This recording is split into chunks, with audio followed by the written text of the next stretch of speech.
अस्सलामुअलैकुम जी, सलामुना पखैरुना, क्या हाल है आप सबका? ठीक ठाक, खैर खैरियत। एक दफ़ा फिर आपको वेलकम करते हैं अपने किचन से माशाल्लाह। अच्छा जी, आज की इस वीडियो में आप सीखेंगे 5 किलो चना पुलाव बनाने की रेसिपी, एग्जैक्ट मेजरमेंट, किस तरह बनाते हैं, कितनी चीज़ें डालते हैं, वो सारी सीखेंगे आज आप इस वीडियो में। और साथ हम लोग लगाएंगे कुछ गपशप।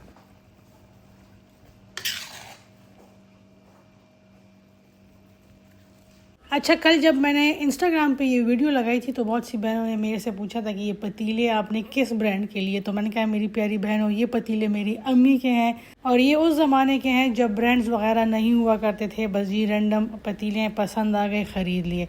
और माशाल्लाह माशाल्लाह माशाल्लाह माशाल्लाह ये पतीले अम्मी के भी काम आए थे। अम्मी के बाद अच्छा, मेरी अम्मी के पास ना इस तरह बड़े बड़े साइज़ ज़ाहिर है उनके घर माशाल्लाह माशाल्लाह लोगों का आना जाना लगा रहता है और ज़्यादा लोग आते हैं। तो अम्मी के पास सारे पतीले जो है ना तो वो लार्ज साइज़ के, एक्स्ट्रा लार्ज साइज़ के। जब मैंने पंजीरी बनाना स्टार्ट किया था और मैं 30 और 35 किलो का एक बैच बनाया करती थी, तब अम्मी ने मुझे ये पतीले दिए थे कि तुम इसमें ना पंजीरियाँ बनाया करो, इसलिए कि काफ़ी बड़े साइज़ के। अच्छा जी, आते हैं रेसिपी की तरफ। यहाँ पे हम लोगों ने 3 कप जो है तो वो लिया है ऑयल का। ऑयल लेने के बाद उसमें यहाँ पे मैंने 1 किलो जो है तो वो प्याज, 1 किलो से शायद एक आधा कम होगा, लेकिन तकरीबन 1 किलो मैंने ली है प्याज। उसको इस तरीके से काटने के बाद उसको मैंने ऑयल में ऐड किया। अब जब तक प्याज गोल्डन ब्राउन होती है तब तक हम उसके लिए टमाटर काट लेते हैं। आप लोग सोच रहे होंगे कि मरियम बाजी आज 5 किलो चना पुलाव क्यों बना रही है। तो जी ये 13 जुलाई की वीडियो है, मैंने उस दिन रिकॉर्ड की थी लेकिन अपलोड आज कर रही हूँ 14 जुलाई को।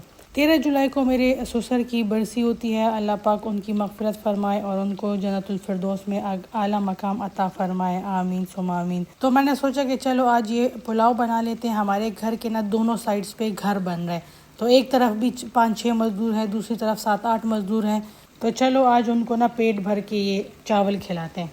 3 कप भर के हम लोगों ने ऑयल के लिए थे, उसमें तकरीबन 1 दाना 2 दाना कम 1 किलो हम लोगों ने प्याज जो है तो उसको काटा है। उसके बाद जी हम लोगों ने तकरीबन 6 से 8 ये दरमियाने साइज़ वाले टमाटर काटे क्यूब में। अच्छा, चावल जो है 3 किलो मैंने चावल भिगोए हुए हैं और साथ में जी मैंने 1 किलो चना जो था तो वो पहले से ही बॉयल करके रख दिया था, काबली चना जो होता है। चलें आज आपके साथ ना अपने ससुर की थोड़ी सी बातें शेयर करती हूँ कि वो उन्होंने जब मेरी शादी हुई थी तो किस तरह मेरा ख्याल रखा था।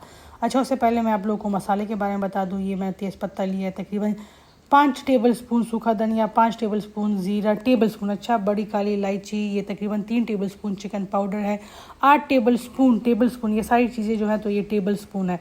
तो वो नमक है, 1.5 टेबल स्पून कुटी लाल मिर्च है और 1 दालचीनी का बड़ा टुकड़ा है और साथ ही कुछ बादियान के फूल हैं। अच्छा, जब प्याज अच्छे तरीके से गोल्डन ब्राउन हो जाएगी तो इसमें से आधी प्याज जो है तो वो हम लोग छान के निकाल लेंगे और उसको जब हम इसको दम पे रखेंगे तब उसके ऊपर डालेंगे। अच्छा, तो मैं आपको ना अपने ससुर का, अल्लाह उनको बख्शे, उनका ना एक किस्सा सुनाती हूँ। मैंने शायद पहले भी जिक्र किया होगा, लेकिन आज मुझे ना ये बात शिद्दत से याद आ रही थी। और वो बात ये थी कि मेरी नई नई शादी हुई थी तो मेरा बेडरूम जो था तब ऊपर था। तो मैं नीचे आई लाउंज में, मेरी mother in law father in law बैठे हुए थे। मैं गई उनके साथ लाउंज में बैठ गई, गपशप लगाने लगी, अपनी मदर इन लॉ के साथ बातें डिस्कस करने लगी। थोड़ी देर बाद मुझे फादर इन लॉ कहते हैं, मतलब मेरे हस्बैंड का पूछते हैं कि वो कहाँ है। तो मैंने कहा वो कमरे में। तो कहते हैं कि तुम नीचे क्यों बैठी हो, जाओ उसके साथ बैठो। तो मैंने कहा नहीं अंकल, वो ना क्रिकेट मैच देख रहे हैं और मुझे ना क्रिकेट मैच जहर लगता है। तो अंकल मुझे आगे से कहते हैं कि नहीं बच्चे, ऐसा नहीं करना तुमने। अच्छा, साथ साथ आपको रेसिपी बता दूं कि मैंने इसमें फिर टमाटर ऐड किए। टमाटर ऐड करने के बाद इसमें गार्लिक और लहसुन का पेस्ट ऐड करते हैं, लेकिन मेरे पास इस टाइम था नहीं, इसलिए मैं पाउडर्ड फॉर्म में गार्लिक जो है तो वो भी मैंने ऐड किया पाउडर्ड फॉर्म में, और जो जिंजर है वो भी पाउडर्ड फॉर्म में मैंने ऐड किया। अब इनको अच्छे तरीके से मिक्स करेंगे, इसके ऊपर थोड़ा सा पानी डालेंगे ताकि ये टमाटर जो है तो ये अच्छे तरीके से गल जाएँ। पानी वही जो चना जिसमें हम लोगों ने बॉईल किए थे ना, वही वाला पानी हम इसमें ऐड करेंगे। अच्छा, तो अंकल मुझे कहते हैं कि नहीं बच्चे, ऐसा नहीं करना, तुम जाओ उसके साथ बैठो, वो जो चीज़ देख रहे उसमें तुम इंटरेस्ट लो, उसके साथ डिस्कशन करो। कहते हैं आज वो एक चीज़ देख रहे हैं, उसकी पसंदीदा चीज़ है, तुम जब उसमें डिस्कशन करोगी, उसके साथ बातचीत करोगी, तो कल को तुम्हारी जो फेवरेट चीज़ होगी वो उसमें तुम्हारे साथ डिस्कशन करेगा, तुमसे बातचीत करेगा। अच्छा, मैंने इसमें थोड़ी सी इमली भी डाली है, कुछ लोग दही भी ऐड करते हैं, आप दही चाहे तो ऐड कर सकते हैं, चाहे तो इमली ऐड कर सकते हैं। मैंने इसमें थोड़ी सी इमली ऐड की। इनको अच्छे तरीके से मिक्स किया है और इसके ऊपर ढक्कन बंद कर दिया था ताकि ये अच्छे तरीके से टमाटर जो है तो ये टमाटर जब अच्छे तरीके से गल जाएंगे तो हम फिर इसमें चने ऐड करेंगे।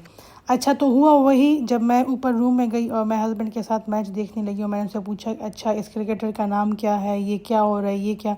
अब ये हुआ कि आहिस्ता आहिस्ता मुझे क्रिकेट में भी मेरा इंटरेस्ट डेवलप हो गया, फुटबॉल में भी इंटरेस्ट डेवलप हो गया, हॉकी में भी हम लोग डिस्कशन करते रहे।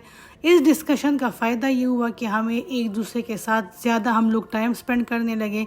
हमारा जो रिश्ता था ना, तो वो मियाँ बीवी से बढ़ के वो एज अ फ्रेंड्स जिस तरह होते हैं कि हर चीज़ पे डिस्कशन करना, एक दूसरे के साथ टाइम स्पेंड करना, वो उस तरह का हो गया था क्या, स्टिल उसी तरह है माशाल्लाह माशाल्लाह। और इस चीज़ का क्रेडिट मैं हमेशा से अपने फादर इन लॉ को देती हूँ कि अगर वो मुझे टाइम पे ना समझाते तो मैं भी उस तरह, जिस तरह 50% मियाँ बीवी होते हैं कि जी बस उनको होता है कि हम लोग मियाँ बीवी हैं और ये हमारे बच्चे हैं और ये हमारा घर है, बस मतलब उनमें वो फ्रेंड्स वाला या डिस्कशन वाला या एक दूसरे के साथ टाइम स्पेंड करने वाला उस तरह का कोई सीन नहीं होता। उनको लगता है कि जी शादी हो गई है, बस अब एक ड्यूटी है और उस ड्यूटी को पूरा करना है, मतलब उनके फीलिंग्स इमोशंस कुछ भी नहीं होते।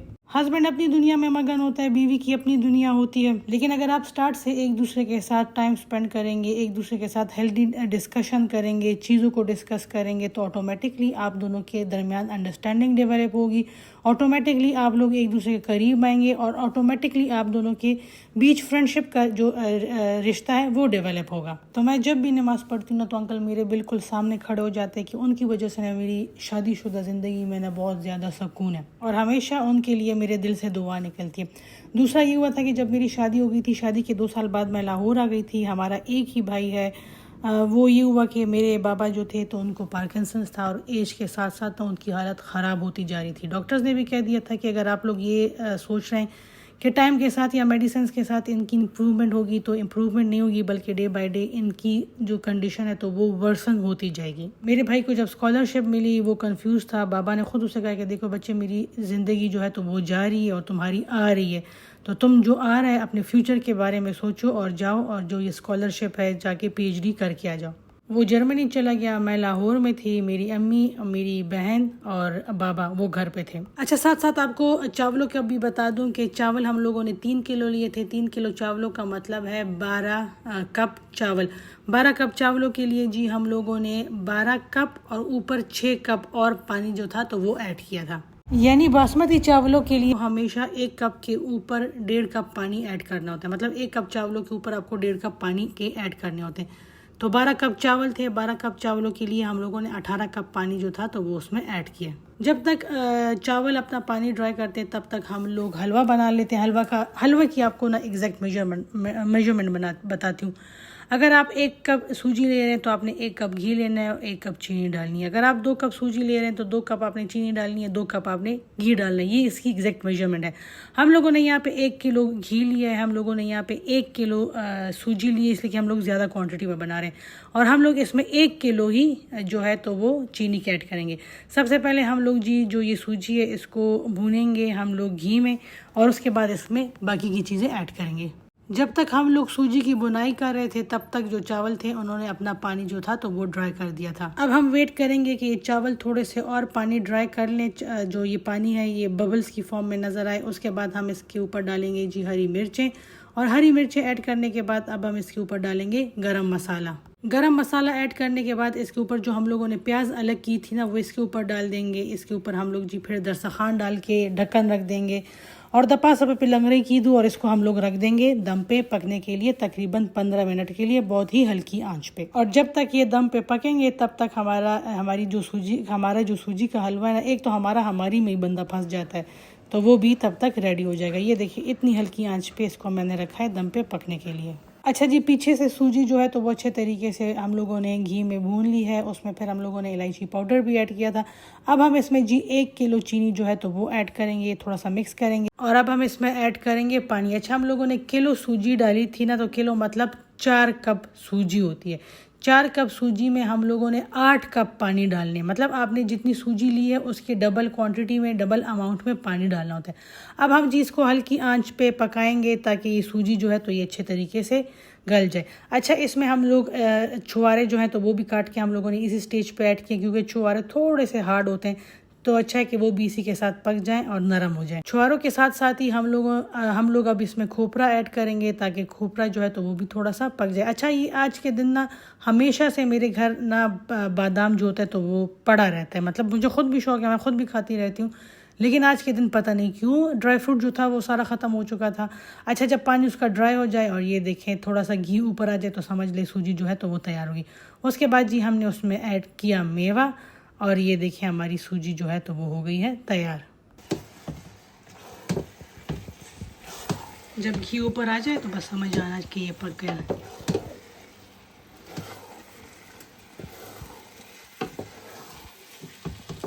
अब जी हम इस हलवा को करेंगे डिश आउट। जो घर के लिए है उसको बड़े बर्तनों में डाल देंगे और जो बांटने वाली है उसको छोटे बर्तनों में डाल देंगे ताकि बांटने में फिर आसानी हो। अच्छा, जब भाई मेरा जर्मनी चला गया था, मैं लाहौर में थी, अम्मी और मेरी बहन बाबा के साथ अकेले थे और बाबा बीमार, मतलब वो बिल्कुल बेड रिडन थे, उनको कोई समझ नहीं थी, वो ना बोल सकते थे, ना हिल सकते थे, ना चल सकते थे। उस टाइम पे जितना मेरी सास ने और मेरे फादर इन लॉ ने मेरे घर वालों की ना देखभाल की है ना, मुझे मैं ये बात कभी भी नहीं भूलूंगी। अच्छा, पेशावर हैदराबाद में ना स्ट्रीट 10 में मेरी अम्मी का घर था और स्ट्रीट 8 में ना मेरे इन लॉस का घर था। मेरे फादर इन लॉ रोज़ाना शाम को वॉक पे जाते थे, वॉक से वापसी पे वो रोज़ाना जाते थे, बाबा का पूछते थे, अम्मी से पूछते थे कि कोई काम वगैरह, बाबा के साथ बैठते थे, बात वगैरह करते थे। ज़ाहिर है बाबा बेड रिडन थे, फ्रेंड्स वगैरह कोई था नहीं, तो वो उनको कंपनी दिया करते थे। अच्छा, ये मैं अभी आपको दिखा रही थी कि इसके ऊपर मैंने ना क्रश्ड जो पिस्ता होता है वो डाला है। अच्छा, तो मेरे फादर इन लॉ ने मेरी अम्मी को कहा कि देखो तुम्हारा दामाद जो है तो वो लाहौर में है, अगर वो यहाँ पेशावर में होता तो ज़ाहिर है हॉस्पिटल आना जाना भाग दौड़ जो होता तो वो सब उसकी जिम्मेदारी होती, उसकी ड्यूटी होती, वो करता। लेकिन चूंकि अब वो है नहीं, लेकिन मैं उसका बाप हूँ तो उसको कहने के जितने भी काम हैं, या तुम्हारा दिल था कि जी ये अगर वो होता दामाद तो वो कर देता, तो वो सारे काम तुमने मुझे कहने। अगर हॉस्पिटल जाना है तो मैं लेके जाऊंगा, कोई सौदा वगैरह करना है या कोई भी काम हो मुझे कहना है, वो सारे काम अपने बेटे की जगह मैं करूँगा, ताकि तुम लोग को ये एहसास ना हो कि जी बेटा भी नहीं है और जो दामाद है तो वो भी नहीं है, तो ये सारे काम जो है तो ये मैं करूँगा। तो ये बहुत बड़ी बात होती है। इवन किसी को जाके आप थोड़ी सी तसल्ली भी दे दो ना तो वो भी बहुत बड़ी बात होती है। और अंकल ने एक्चुअली किया भी था। जब जब अम्मी लोगों को ज़रूरत होती थी अंकल हमेशा वहाँ पे मौजूद होते और अम्मी लोगों की हेल्प करते। और ये देखें जी, बातों ही बातों में हमारे जो चावल हैं वो भी हो गए हैं रेडी। आप लोग को वीडियो से नज़र आ रहे होंगे कितने खिले खिले चावल जो हैं तो वो हमारे बने। अच्छा जी, जब हम लोग कहते हैं ना कि मैंने 5 किलो की देग मंगवाई है या मैंने 5 किलो देग बनाया, तो इसका ये मतलब नहीं कि आपने उसमें 5 किलो चावल डालें, बल्कि जब आप सही चीज़ें मिला लें उससे जो क्वांटिटी बनती है वो 5 किलो होती है। जैसे 3 किलो चावल थे, 1 किलो चना था, किलो हम लोगों ने इसमें प्याज टमाटर डाले हैं, इसमें ऑयल डाले, तो ये सारी चीज़ें मिल के ना इन्होंने 1 किलो मतलब 5 किलो ये सारी चीज़ें मिल के बने।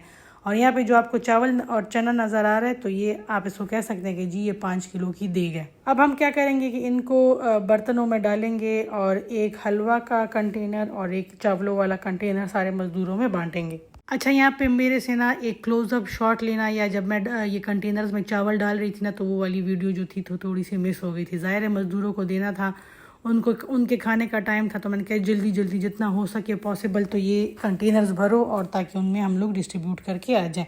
तो बस इस वजह से जो चावलों की प्रॉपर क्लोज़अप वीडियो जो है तो वो नहीं बनी। अच्छा, आज इस वीडियो में मेरा मेन मकसद आपको ये बताना था कि देखें सब लोगों ने एक ना एक दिन चले जाना है, लेकिन आप अपने काम की वजह से, अपने आदत की वजह से अपने लिए पीछे सदका जारिया छोड़ के जा सकते हैं। जैसे जब तक मैं ज़िंदा हूँ मुझे अंकल की हर बात याद आती रहेगी, जितना उन्होंने मेरे साथ एफ़र्ट किए, जितना उन्होंने मुझे प्यार दिया, जितना उन्होंने मेरी फैमिली को मेरी वजह से प्यार दिया, वो सारी चीज़ें मुझे ताहयात याद रहेंगी। और इस वजह से वो हर नमाज में, मेरी हर दुआ में वो शामिल होते हैं। जब भी हम फैमिली वाले बैठते हैं उनका जब भी जिक्र होता है तो हमेशा अच्छे अल्फाज में जिक्र होता है। और मैं हमेशा अल्लाह से दुआ करती हूँ कि या अल्लाह हमें भी इस काबिल बनाए कि हम लोग दूसरे की दुआओं का हिस्सा बने, लोग हमें भी अच्छे, जब हम लोग इस दुनिया से चले जाएं तो हमें भी लोग अच्छी बातों में याद करें, अच्छे तरीके से याद करें। ये ना कहें कि जी वो तो ऐसी थी या उसने तो ये किया था और उसने तो वो किया था, बल्कि जब भी हमारा जिक्र हो तो लोग अच्छे तरीके से हमारा जिक्र करें। चलें फिर, आज मैंने आप लोगों को 5 किलो चना पुलाव बनाने की स्टेप बाय स्टेप रेसिपी भी सिखा दी है, आपको साथ साथ हलवा बनाने की रेसिपी भी सिखा दी है और साथ साथ हम लोगों ने थोड़ी सी बातचीत भी कर ली है। अच्छा, इस दिन मेरे साथ क्या हुआ? इस दिन ये हुआ कि हम लोग जो मज़दूर थे ना उनको हम लोगों ने कहा कि हम जी खाना भेजेंगे, उन्होंने क्या किया कि साथ हमारे एक छोटा सा गांव है, वहाँ पे जी उन्होंने बता दिया कि खाना आएगा। इतने लोग आ गए, इतने लोग आ गए, लेकिन शुक्र अल्हम्दुलिल्लाह थे तो ये 5 किलो चावल, लेकिन इसमें इतनी बरकत थी ना कि कोई बंदा जो था तो वो खाली हाथ नहीं गया था। हम लोगों ने सबको, इवन जो हमारे घर फिर माली आए थे ना, 2 माली आते हैं, तो उन्होंने जब देखा कि यहाँ पे तो जी चावल और हलवा बट रहा है, तो उन्होंने कहा कि जी हमारा हिस्सा, उनका हिस्सा भी हो गया, जो हमारे घर में काम करते हैं उनका भी हिस्सा हो गया। मतलब कोई ऐसा बंदा नहीं था जिसको ये चावल ना मिले हो। चलिए जी, अब इसके साथ आप लोगों से लूँगी इजाज़त। अपना बहुत सा ख्याल रखिएगा, मुझे और मेरी फैमिली को हमेशा अपनी दुआओं का हिस्सा बनाइएगा। मिलते हैं फिर नेक्स्ट वीडियो में। अल्लाह पामान।